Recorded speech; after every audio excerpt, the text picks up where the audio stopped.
So this week we discussed how mechanization and quantification relates to the development of psychology as a science today. Some of the things that stood out to me within my group's discussion posts were that mechanization and quantification allowed for questions on how personality and disorders formed. Also, that mechanization provides the ability for repeatable results in science, and quantification provides an important basis for scientific work. Scientific approach was sharpened in understanding and studying the mind, and also that we obtain greater understanding of the brain and origins of sensory motion.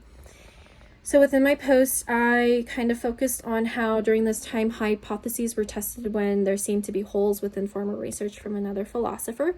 So some of these examples come from like Swammerdam, who tested Descartes' hypothesis about animal spirits inflating our muscles for responses. We later learned through his research that, in fact, being detached from the brain, there are still reflexes present within the frogs, and so thus, it's probably not animal spirits that are inflating the muscles for responses to occur. Also, the study of phrenology and how that it explained bumps on our skulls being correlated to certain characteristics introduced by Franz Joseph Gall.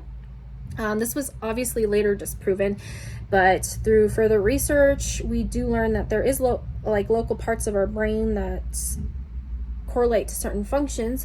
So like Paul Broca and Carl Wernicke were able to find parts in the brain related to speech and comprehension. Regardless of not like bumps on our skull being certain characteristics, there are certain functions within our brain that correlate to certain things that we do or what we can or cannot do.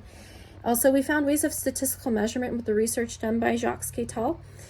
So this is, I think, an important part to psychology on a statistical level and how we record our data and are able to kind of present that information in a statistical way in today's research. Mechanization and quantification really enabled us to further research and record our findings in a manner that made sense due to the philosophers of this time.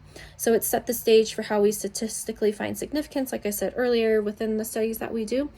And it gave an open door to question and be skeptical of what others find so that we can retest or create new hypotheses based on previous research that's done because these philosophers were able to take that step. Those were all the things for my takeaway for this week's discussion. Thanks so much, guys.